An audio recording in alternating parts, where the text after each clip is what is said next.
There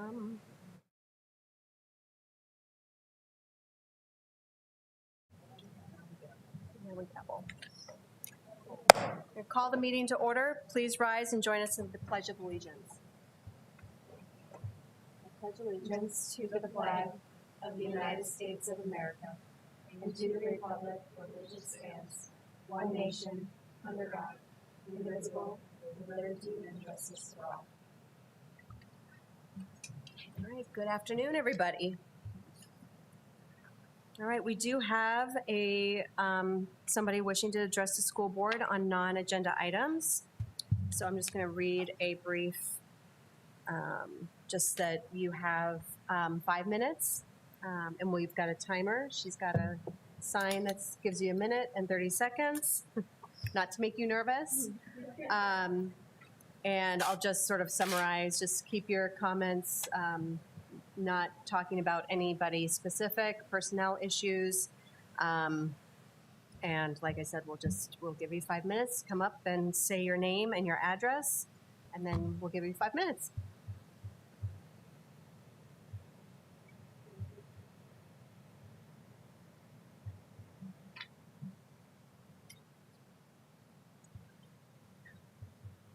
I will hand some out for people in case they don't understand.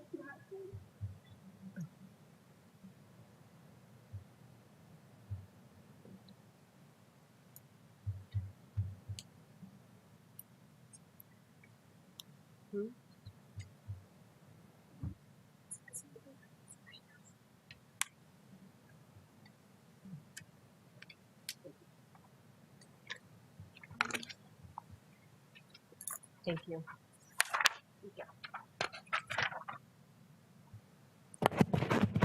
Okay, my name is Naira Shawl. I'm from South Sudan. I did this as a part of my assignment for Southeast Tech. I'm taking a school over there. So my professor really thought the idea was good. That's why I need to come and present it to you guys. And I see it in my community and in fact a lot of students.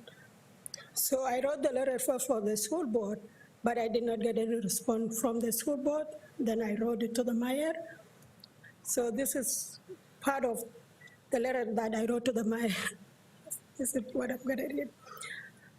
So my name is Naira Shawl.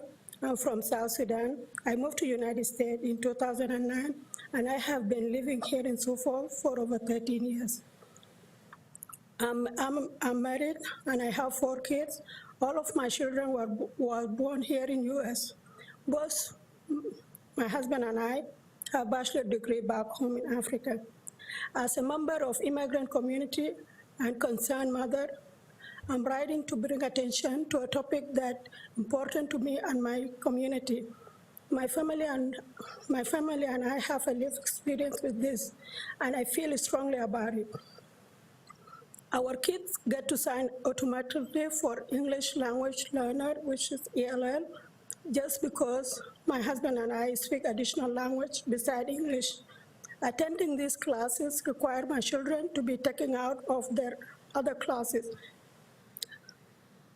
Require my children to be taken out of other classes that are also important to their growth and learning, like math and science.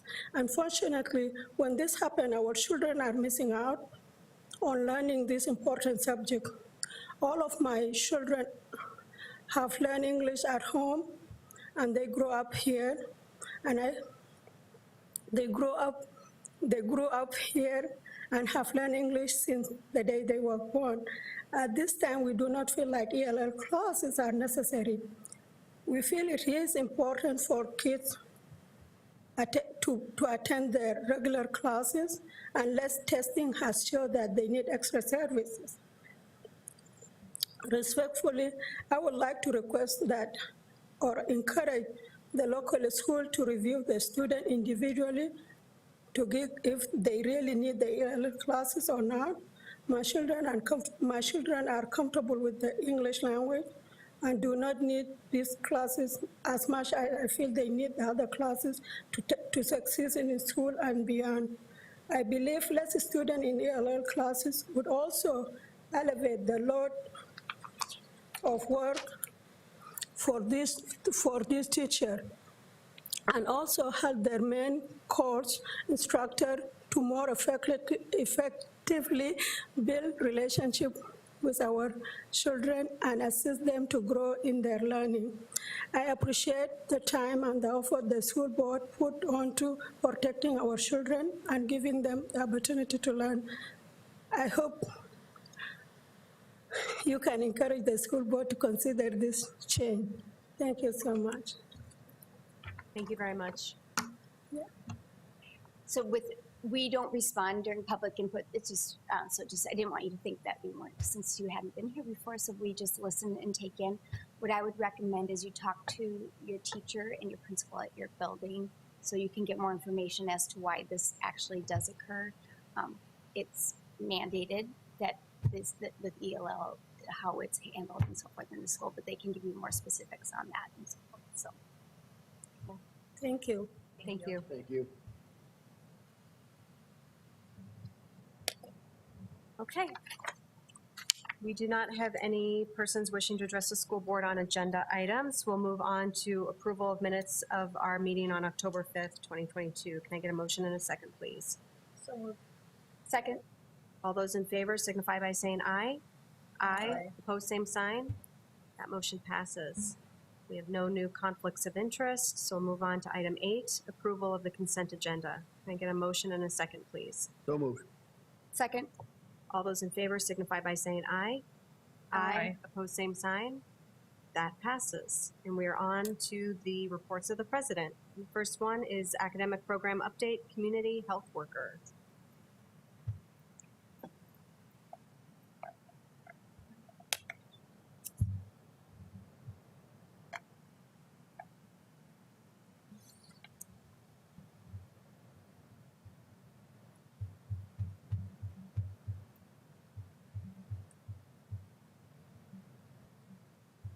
Hello, thank you.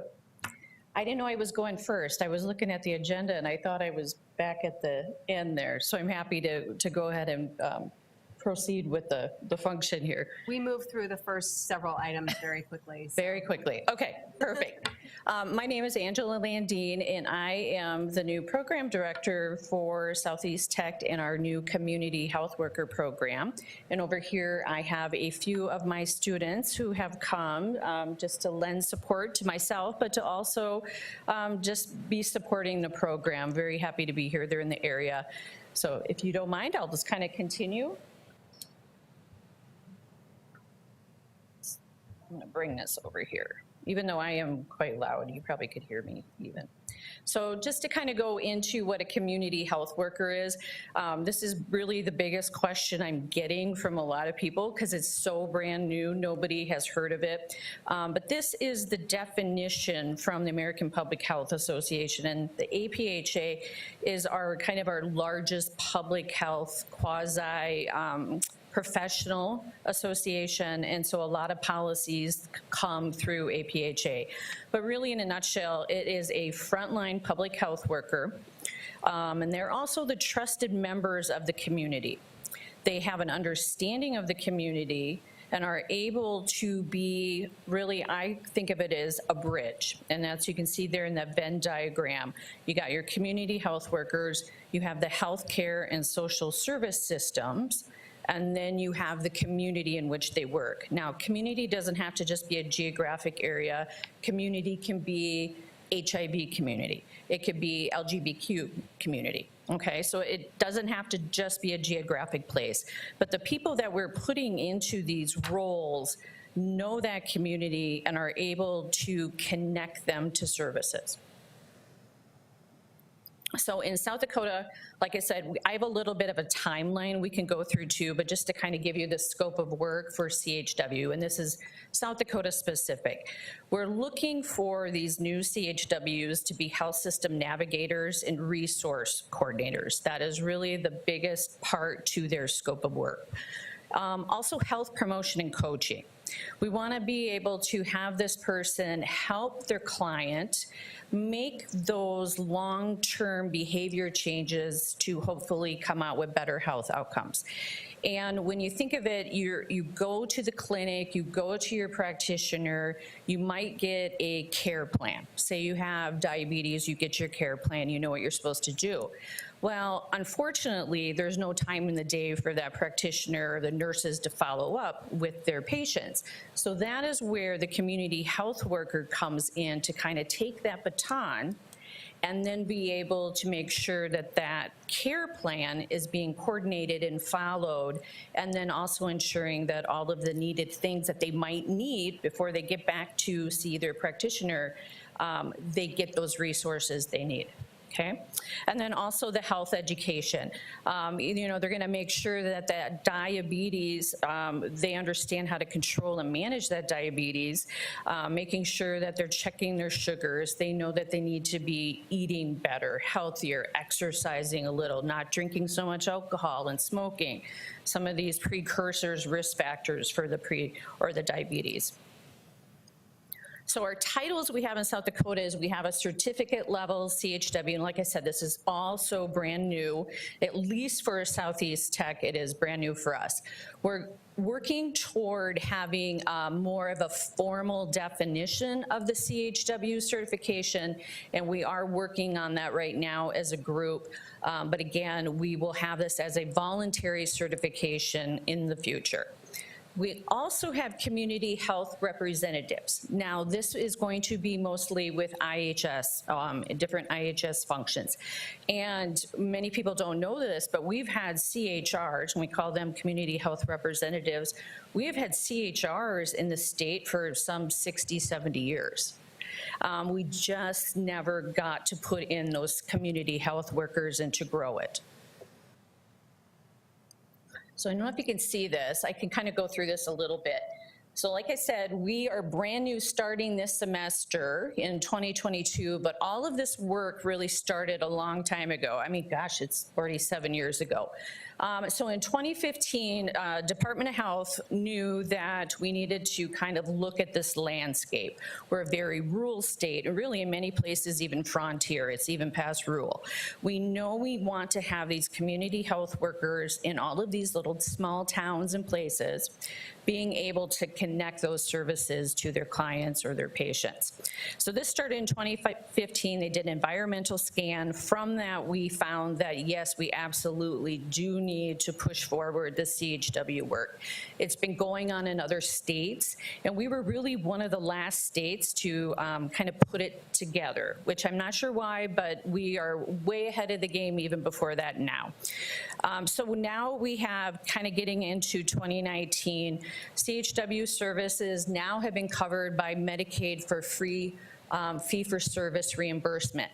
We were one of the first 3 states to actually get that to go right away, get that Medicaid coverage out of all those other states that had already been doing the CHW certificate work for years and decades. We were one of the top 3 to knew that we had to get that Medicaid. Finally have a grant through the CDC, and this is coming from the COVID funding, the $9 billion we got from the COVID funding. Some of that came toward the CHW work in 2021, and we're calling it the Health Disparities Grant through CDC. CDC said every state who doesn't have this, we are now. So since 2021, we've really been moving on it pretty quickly. So job outlook. Like I said, it's brand new. Not a lot of people know about it, but I think as we get out there and more CHWs graduate and they're out in the world doing what they should be doing and doing their great work, more people will know about it. Hopefully, you know, the whole idea with this is we want to keep people, not only making them understand their risk factors and the disease and chronic disease and help them to mitigate or abate those things, but the idea is we want to make sure that these patients or clients are not going in and out of the emergency room. And that is still a huge problem. And we actually had a kind of a nice success story. We have a CHW up in Watertown area, in the lake area, and one of the ER docs had actually called the CHW and said, I have a gal who's coming in here all the time. She really doesn't need to be coming to the ER. She comes in with some urinary tract infections and some other issues, but really there's nothing wrong with her enough to be in the ER this much. CHW went out there, was trying to talk to her. The lady did not want her to come in all, they found out that the woman was a hoarder. So she was embarrassed. She didn't want the home care workers to come in and see her place. CHW said, don't worry about it. We can talk outside. Weather's nice. Well, all in all, she found out that the woman didn't have plumbing. She didn't have running water and plumbing working in the house, and thus that's why she was having all of these issues, because she was not able to bathe properly. Got her set up with a plumber, came over, fixed it all, got her set up with a primary care doctor that she liked and could talk to, and no more ER visits. So kind of the big picture of it. So kind of going into the workforce a little bit here, we have 84 that are already established CHR positions in the state from our 9 tribal nations. And then we have also 84 new positions that we're looking at, and this is going to be in the medical clinical organizations. We have 20 community-based organizations, and also the EMS, the ambulances are also cross-training, which totally makes sense. And we make them take first aid because that person, that CHW, might be the only person in that little community that knows first aid and can help before ambulance gets there. So these are some of our sites just in the Sioux Falls kind of area. These are approved providers. We're ready to fill more CHW, CHR spots. You can see there's quite a few. All over the state, we have about 60 partners that we're going to be putting these CHWs and CHRs into. So our own specific program, like I said, this is our first semester. We have 6 courses over this accelerated schedule. They had 4 classes in their 8 weeks, and then they also had, now they have 2 classes in this last 8 weeks. I'm probably gonna maybe change that to have 3 and 3, because we're kind of learning as we're going what's been working well and not. But so far, it's just amazing to me the range of students we have. We have them from the mid-20s up into the mid-50s. We have people that have gone to school 20 years ago with an associate's degree, some with bachelor's degrees, some without. So we really have a wide range of people who are interested in this. And really the biggest part to it is they love, I think they love what they do, and they cannot wait to go out into the community and help people. They just have that innate need to be able to help. And so this is just a little bit more of a view of the program courses that we have. Now at Southeast Tech, we actually, we developed all of our own curriculum, just straight from page 1. We kind of got all of this together. And I believe it was, it was leadership saying we didn't want to kind of follow what Minnesota West and maybe some of the other established community health worker certificate programs were. We wanted to do our own because we really have a kind of a need, and we also know our population, and we have to reach those needs of that population. So I won't go into those in a little bit more, but if you had any questions, I would love to answer them. And I don't have any questions, but I'm so excited for this program. I work on the insurance arm of one of our health systems, so yes, I understand. You understand how important it is to make those connections with patients and yes, filling the needs that they don't even know that they need. Exactly. I know we've had examples of people helping get air conditioners just because the air quality wasn't great in their home. Right.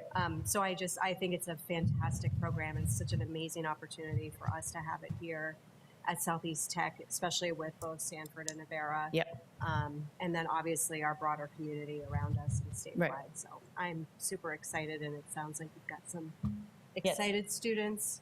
Yes, they're excellent students. I'm so glad you guys came here to support me. Does anybody want to say anything, or I'll let you? Nope. Okay. I was just going to add, you were talking about communities that aren't just geographical. Right. And I just think we do have such great either smaller communities, whether it's cultural or whatever it might be in our community. Yeah. And so as I look at just a quick, small cross section, I am just so happy that you all have stepped up for each of your own communities to really make a difference. And I don't know that you quite understand probably what that difference is yet, but as you get out into the community and you meet more people and help more people, I hope that you feel that reward personally, because as a nurse myself, I know what an impact you will each make. And so I thank you for the work that you're going to be doing and the difference that you're going to make in so many people's lives. So thank you very much. Yes. Wonderful. Thanks for saying that. Okay.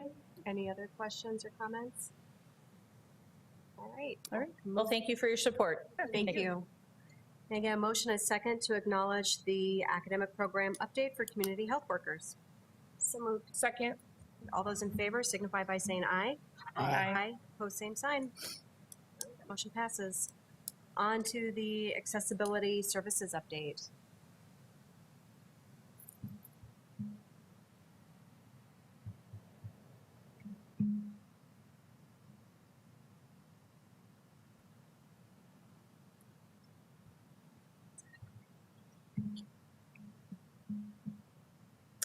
Good afternoon, President Sarah and Betts and members of the board. So I am Nadine Jurdy. I am our Accessibility Services Coordinator at Southeast Tech. And I am just here to give you guys a fall update on what we are doing in accessibility services for different progress initiatives and goals that we've set for the year. So just a little update on what Accessibility Services does. Our purpose is to ensure that qualifying students with disabilities receive equal access to services, supports, their classrooms at Southeast Tech. Though we serve a lot of purposes, our primary goal is to ensure that students have classroom accommodations in their programs at our college. We have 2 full-time staff in our office, myself, and then our Accessibility Services and Enrollment Management Assistant, Ashley Viss. I wanted to provide you all an update from last fall to this fall in terms of our current numbers of students that we are serving. This summer in July, all of our care units within Student Success created different assessment plans to see how we wanted to each track our goals. And one of those goals was to better assess our numbers and how we're serving students. So one of those goals for myself was to see what our student populations look like, what we are serving in terms of renewing student accommodations and getting new students and how we're doing that. So from last fall to this fall, our numbers stayed about the same in terms of total students renewing their accommodations from semester to semester. But I can say that we were able to reach our goal of increasing the students that we're able to support through accessibility services. We did increase our numbers from fall 2021 to fall 2022 by 7.6%, which did surpass our assessment plan goal of 5%. That was through various efforts of reaching out more and having more contact with local high schools, trying to do more outreach with our current Southeast Tech students so that we could engage current students who maybe needed accommodations but weren't working with our office, and just various efforts within different classroom environments and with different programs. So that was great to see that we were able to reach different students and get more students engaged with our office through attending AAR events, going into our classrooms more, and just different efforts for throughout that last year. Another progress initiative that we have started this fall, we just ordered these actually, is some accessibility promo items. There's not a lot of marketing we generally do within accessibility services other than to just share information about it. But last year we had ordered from just a general site some See the Able, Not the Label stickers. And those generally went over very well when we'd share them at AARs and different events. So we decided to create our own with our own marketing and branding. So the blue will actually be magnets that we'll hand out at different events or provide to students and their families. And the white, which you can't really see the outline of well on this, but the white will be stickers. So students can put them on their laptops or their water bottles, whatever they want to do. So we will have those as kind of promo items so that students can have that and have some good messaging going around campus and ask questions of what does that mean? What does ABLE mean? And be able to share that with our campus population. Other efforts that we supported this summer, we did have various summer camps on campus this summer. Our office had 15 students with services to the blind and visually impaired on campus for a transition week event on June 15th. We did a campus tour. We also shared information just in general about how to prepare for college as a student with a disability and things to consider. We've done that for 2 years in a row now, and generally it's a really great event. They are in Sioux Falls for a whole week doing various different transition events, and one of those is to talk about college. One of those students has come for the past 2 years and is now a student at Southeast Tech, so we're really glad that we can continue that partnership with SBVI. We also had a summer camp with Teachwell that had 7 students where we discussed, it was a 2-day camp, June 28th and 29th, and we discussed college preparation, exploring college, so it wasn't just specific to necessarily Southeast Tech, but where students might want to go in general, college accommodations, accessibility, and personal advocacy. So that was another successful event as we partner with the Teachwell Strive program that is specific to Southeast Tech to work with those students who come to Southeast for classes. That was another new effort that we did this fall as we had a Jumpstart new student orientation on August 19th for our 5 new Strive students. They had a 2-day session with their program coach that works with them through Strive. And then I was there with them on the 19th for the morning to work with them and talk about college, make sure they had their accommodations prepared, and then just go have some lunch at the grill so that they had an actual Jumpstart session since our Strive students don't participate in Jumpstart. So that was a fun new event that we did this year as well with them to make them feel like they were more a part of the campus community. I also participated in our ARC tutor training program. Julie Westerman is our ARC coordinator, and she did a full-day tutor training, and I was able to help train our tutors, both professional and peer tutors, on how to better work with our students with disabilities, how to recognize when they might be struggling or when they maybe might need to be referred to accessibility services, or just different things to recognize about different disabilities when students are in the classroom. For our current 2022 and 2023 goals, some things that we have in progress are that in this November, we will be surveying our accessibility services students. It will be a survey about their satisfaction with accessibility services and their use of accessibility services and their accommodations. So that will actually be going out next week. That is a part of that accessibility services assessment plan to better serve our students and see how we're doing in our care unit.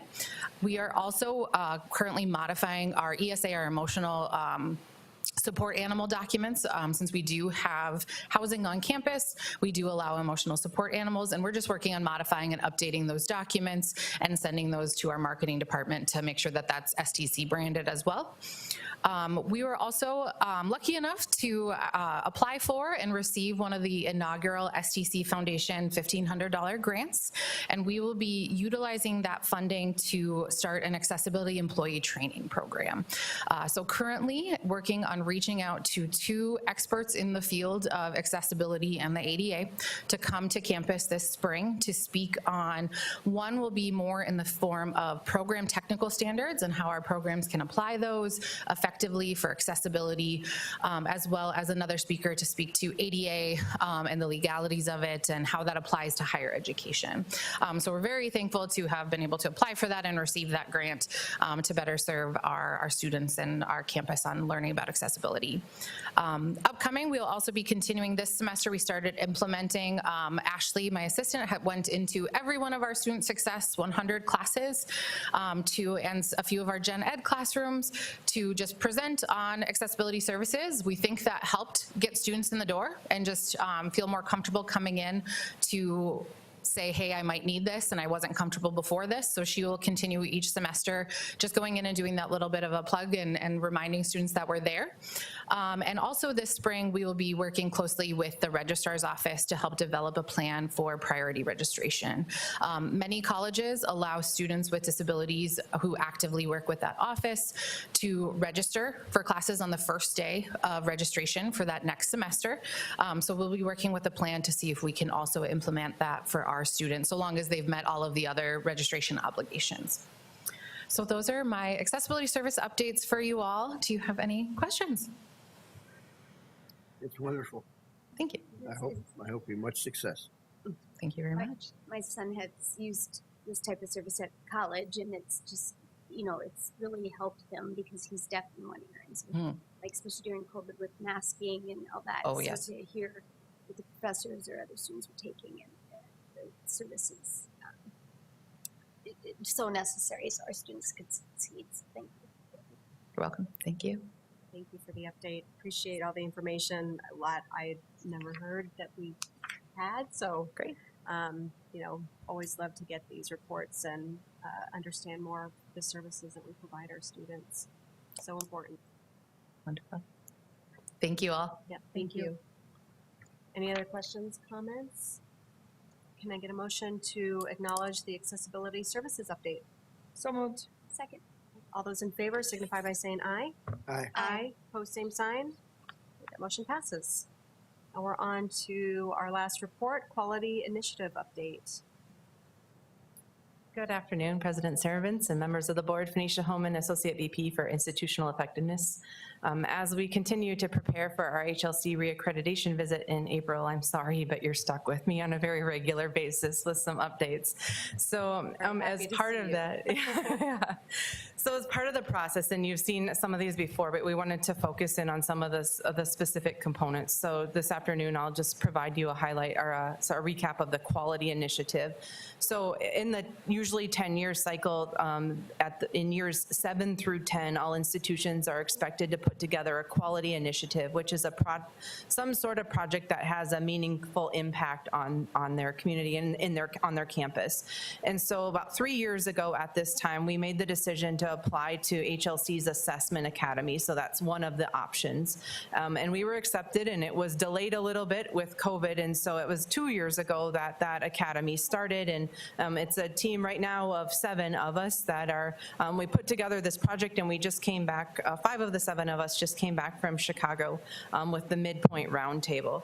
So with our project, it's titled Advancing Student Learning Together.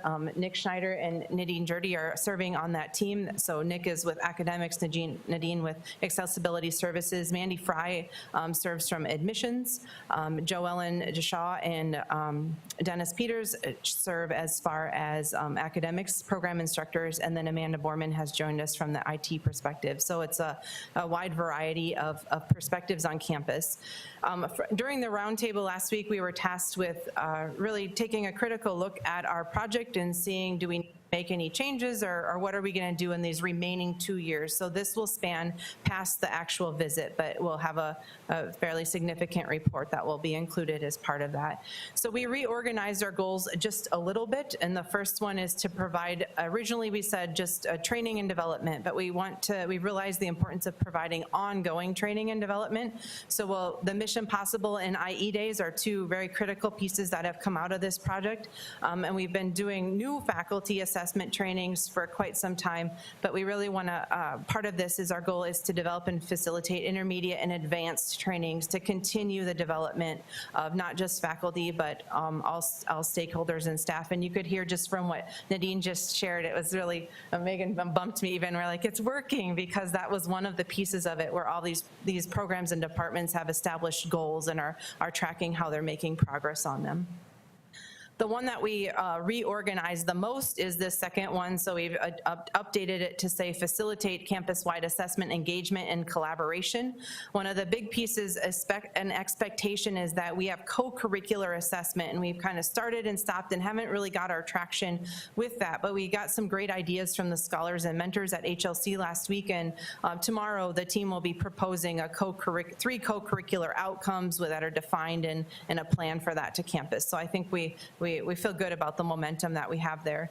We do want to establish this idea of goals out to our committees and work groups, work on building curriculum maps, really maximizing the watermark platform that I've mentioned before, and then expanding the sharing sessions and this dialogue and these data walks, so it's not just done and filed, and that we're really using this to inform our conversations and decisions. And we're making good progress there, and I think it's just to continue that, and we know that development is a good part of it.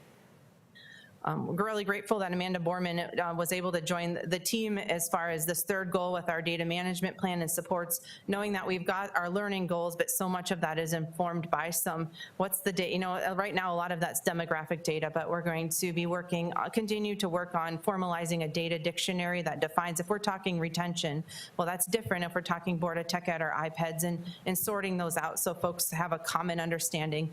And then we're getting closer on having some Power BI dashboards running so folks can access some of that information on their own. And then just as far as this project and knowing it's not a finite project, it really should be ongoing and just becomes part of the fabric of the institution. Our communication plan as far as making sure all are aware of the training opportunities, making sure that assessment highlights are shared, and sharing those resources on campus. So a couple of pieces right here is we did have that IE day shortly after the last time I was here, and so we rolled out a revised committee structure on that day. So a quick graphic, I know it's tiny there, but just with the new strategic plan with Vision 2025, we've aligned the committees that fall under each of those 6 priority areas and then established some of the separate cross-functional teams. And so tomorrow at the all-campus meeting, we'll be reviewing this again and then putting out the signups to get those. Some of these committees have continued to function, but there are some that are new, or we'll get some new momentum from this rollout again. And then I think from the feedback we've received, some of the most valuable time that we spent on IE Day is we took all campus academic programs departments on campus and put them into groups of 4 and 5, and they spent an hour in a room together sharing what their goals were, what they've had luck with, what they haven't, where their struggles are, and just really talking about their plans. And we learned a little bit about the facilitation process and some guidance we can provide next time, but it's been overall lots, and that's something we plan to do, and it was really great to actually start talking instead of just doing this. They also had some open time to work on their plans to continue to refine and develop those. And then in the afternoon, what we've, as the assurance argument, which is the biggest piece of this reaccreditation visit, we have been working on identifying some of those gaps and holes, and so we spent some time working on some of those specific initiatives to make sure that we have the evidence and the documentation ready to provide that. And then we concluded the day with a safety and security guidelines update, as that is a very common request. And so Jim Larson, our campus safety officer, helped us all get on the same page there. So another valuable day. We're grateful for the time to be able to close the campus to external folks and focus on making sure that we have best practices with that really strong focus with assessment. So appreciate your time, and I'll stand by for questions. Thank you. Any questions?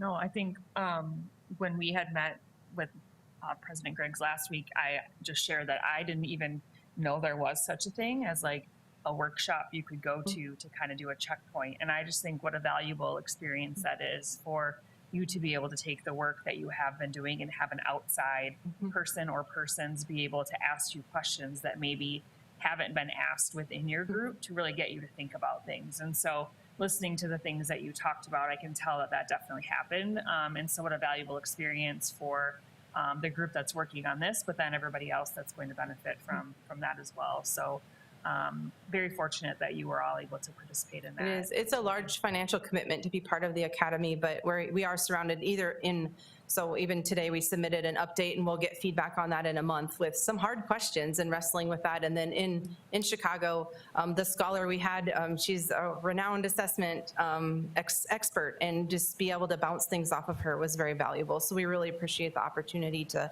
engage in that and then bring it back to campus. Very nice. It's a great opportunity. Thank you. All right, thank you. All right. Can I get a motion and a second to approve the quality initiative update? So moved. Second. All those in favor signify by saying aye. Aye. Opposed, same sign. That passes. Anything further? No? All right. Can I get a motion and a second to adjourn? So moved. Second. All those in favor signify by saying aye. Aye. We are adjourned. Thank you, everybody. Thank you.